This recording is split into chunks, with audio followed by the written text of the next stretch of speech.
Hello, my witches and warlocks. Sick and tired here. Happy Sunday. I hope you had a really good night's sleep and are ready to take on the day. As I had said previously, Sundays and Mondays are going to be dedicated to viewer submissions. So today we have 4 that we are going to read and discuss. If you are interested in sharing your experiences with your bad parents, narcissistic parents, your childhood trauma, or anything that you would like to get off your chest, you can email me at samanthafisher1984@gmail.com. I know that I put a warning at the beginning of this video, but I do want to just let you know again, we are going to be talking about some very serious topics. So our first submission, they wanted to remain anonymous. Hello, Samantha. I just stumbled on your channel this evening and had to write to thank you. I just went no contact with my dad and stepmom this year, after years of low contact. They are incredibly abusive, but I am the only one out of 11 children who have broken away. While my biological siblings support me, my step-siblings have been complicit in my abuse and have made me feel so guilty for distancing myself from my nuclear family. Although they fail to realize that your parents telling you to kill yourself is a valid reason to go low contact. Still puzzled about that one. I'm still expected to apologize because my husband and I eloped. Apparently, my father said the only way we can make amends to the whole family we disrespected is by getting married again, because the first time wasn't valid. Just in case you ever need to know, years of systemic abuse is nothing when compared to the trauma of not being invited to a wedding, but I digress. My biological mom died when I was 18, but I suspect that she had bipolar disorder with manic highs and manic lows. So much of what you share on your channel hits home and unlocks many memories of trauma that I have just normalized. I feel so much better after years of therapy and medication, but I still have frequent nightmares. I don't trust myself sometimes because for the first 22 years of my life, I had to anticipate what others wanted. Seeing your videos is so validating and cathartic. While I wish this wouldn't have happened to anyone, I am glad that there is a community of people who survived our abuse and are here to support one another. Please keep up your videos. You are doing so many people so much good. And if you ever need content, boy, do I have stories to tell. Thank you so much for your submission. I mean, it makes me sad that you have a lot of stories to tell. I've said many times that I'm sure that there is a lot of stuff that is locked away in my memories that I have just forgotten. Sometimes I feel like an archaeologist in my own brain, like uncovering things and be like, oh, that's right. This happened. I forgot about this. Look what I found. You talking about how you are in therapy and you're taking medication. Yeah, I know. I am too. And it is better than not doing anything. If you are suffering and you are having, anxiety and panic and you're having bad thoughts of hurting yourself, you need to get help. But for me personally, I had to come to terms with the fact that I will always have these horrible memories, but being able to talk to somebody and being on the medication has made it to where I'm strong enough to leave it in the past, be stronger, and move forward. I don't know how to put it in good words that I am better, but I guess it's unless you can erase the memories of your past, you're really always going to kind of carry them with you. But with the right help, you can carry them with you and it doesn't bother you anymore. Does that make sense? It's kind of hard to explain. I'm really glad that we can have this community too, because no matter how much I say over and over again, I wish this community didn't have to exist because it's true, I do. That's not going to change the fact that this is the truth. This is what has happened to people. We are out there. So we do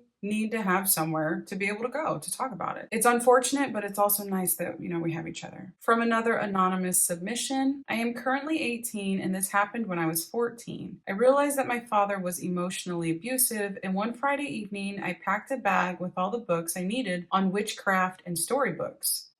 My father is Wiccan. Also, side note, but I never know when to use is or was with my father. I'm not quite sure what you're trying to say. I'll stick to was since he's no. Okay. No, I see what you're saying. You're saying we're getting to that he's not dead, but I'm still going to say was my father. I understand. Okay. So with the help of my mother, I fought my father in court at the age of 14, but due to past court case, I had some trauma. The first case happened when I was 8, and it was the worst thing that ever happened to me because of my father. In the final court session, it was postponed monthly for 2 years. I had to appear in court personally and speak to this homeless looking man that had no formal attire on. My friend once said, I thought you were being taken home by a homeless man because my father was never clean and genuinely looked homeless. I'm sorry, I'm jumping all over the place. When I spoke in court, I glanced at him once when I was telling the judge that I had been suicidal. and in the psych ward for a week. He scoffed and said that the mental illness was all in my toe. My toe. My mom and I still joke about it to this day. Your toe. I am confusion. I also wanted to ask if maybe someone else feels this way too, but sometimes I divide my father into two people. One, the abuse and the dad. My dad used to drag me down the hall and played video games with me. He would have loved my current boyfriend, and I feel like him and I would have had a better relationship. He always said that if I wanted to do drugs, such as weed or even shrooms, that he didn't mind as long as I do it with him. Boy. Anyway, I haven't seen my father in about 4 years, and I have never been happier. Life truly did get better. I recently found your channel, watch daily. Have a blessed day. Kind regards. Oh, that is so very sweet of you. Thank you very much for thinking I deserve any of your time. I actually had somebody comment on one of my videos saying like, why don't you just go no contact with your mom? Like, why do you even allow her in your house? It's very hard for some people, which I am not special in any way when it comes to this. I feel like I just can't for a number of reasons. One, you hit the nail on the head here. I do remember the times when my mom was actually good to me as well. It's not just all bad. Now, the bad is bad. I know what you're thinking, like the bad overshadows the good, right? But oh my.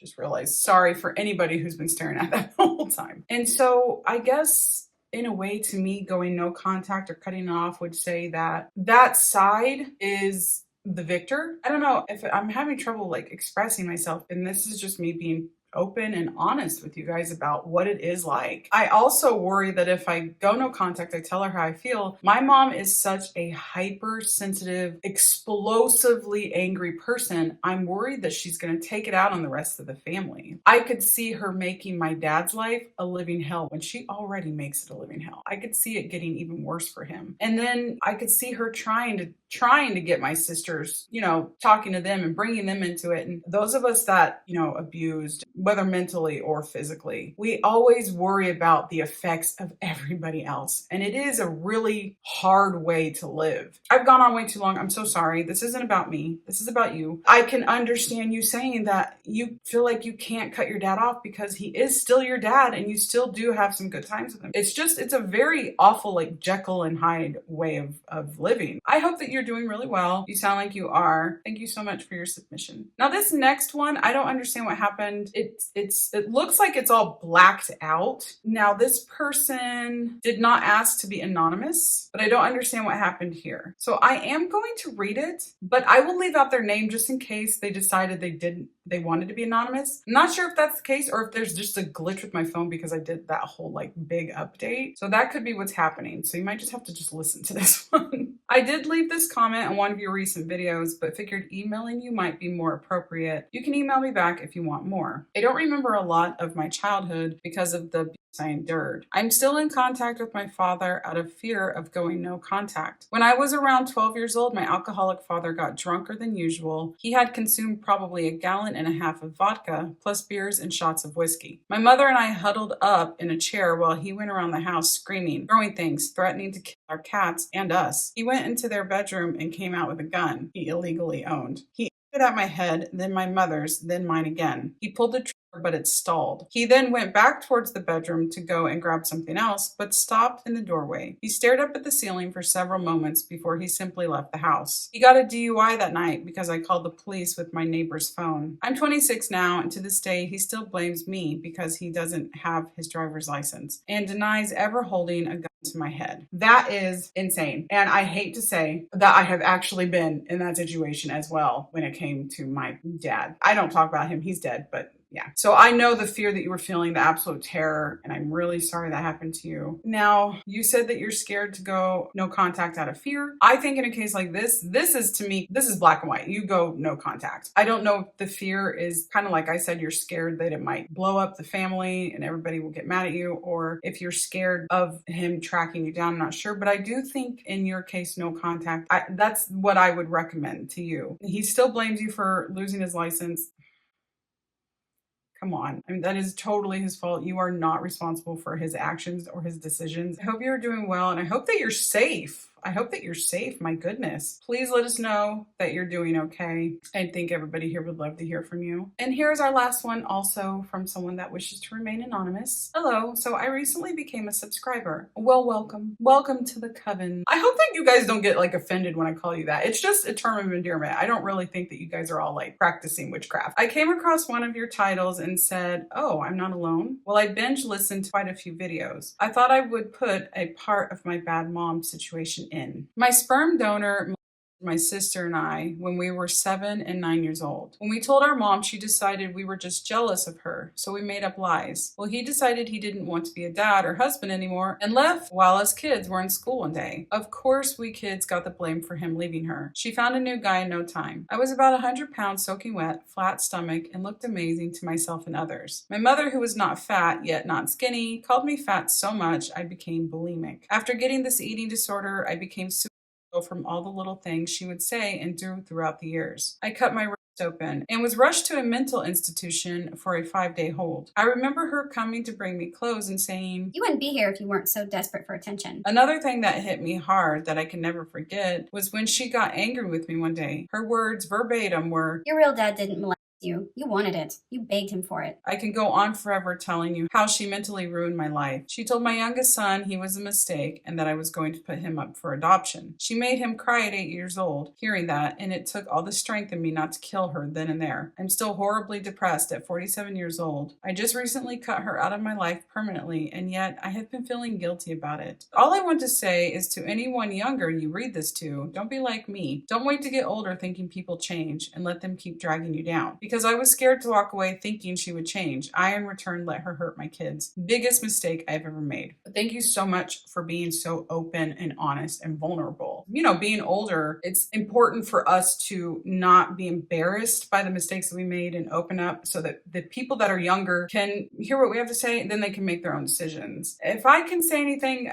with her, like saying this, yes, 100%, you need to do, and if this is this advice for if you are an adult child, you need to do what's best for you and not worry about your parents' feelings. And I know that that might make a lot of parents upset, but as a parent, we get a lot of leeway, don't we? We get a lot of the benefit of the doubt. Our children don't want to not be able to come to their parents. So if you are in a situation where your child wants nothing to do with you, that reflects on you. They don't want anything to do with you because you have failed at your job of being the one person they should be able to come to more than anyone. You need to do what is best for you and what makes you happy. Do you really want the choices and the stuff that they wanted for you hanging over your head every day because they thought it was what was best for you as an adult, when you know in your heart that that's not right and that you need to be doing something else that's best for you? I wish that I would have had somebody telling me these things when I was younger. If there's something you desperately want more than anything in life, go for it. Like, really, seriously, go for it. I don't want you guys to make the same mistakes I did. Your parents aren't going to regret the things that you didn't do, but you will, and you will have to carry it a long time. Thank you again so much for all of you for being so brave to send in your submissions. I do have a lot to get to, and I do want to apologize if it feels like things are a little bit unorganized.